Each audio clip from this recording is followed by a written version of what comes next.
kamarton, narito ang ating 45 inches Starco B. Ayan, kung makikita nyo, it's a smart LED TV po siya. May built-in local channel na po ito, Android 14, okay? At meron siyang Bluetooth feature. So, pwede nyo na ikabit, i-connect ang unit na to sa inyo pong mga speaker. May kasama rin po siyang free wall bracket, mga kamarton. Okay? Meron siya kasamang isang remote control and TV stand. Ngayon naman, ang ituturo ko sa inyo kung paano mag-connect ng inyo pong smart unit sa inyo pong mga Bluetooth devices. All you have to do, punta lang po kayo dito, okay, sa settings. Although, itapat lang po ang remote control dito sa right lower corner ng TV. Punta po tayo sa settings. Kapag nasa settings na po, punta lang po kayo dito sa network.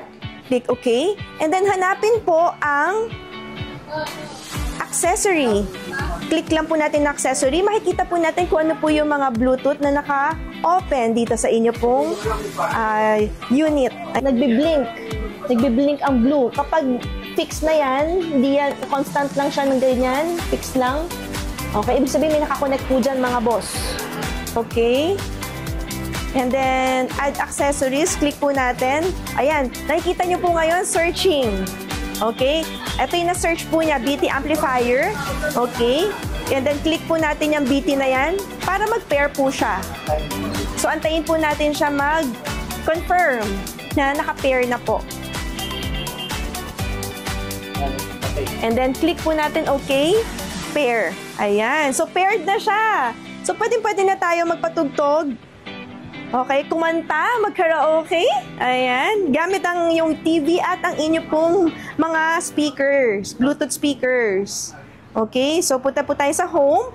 And then, punta po tayo sa YouTube. Ang sounds ng TV, doon po lalabas sa nakakonect na speaker.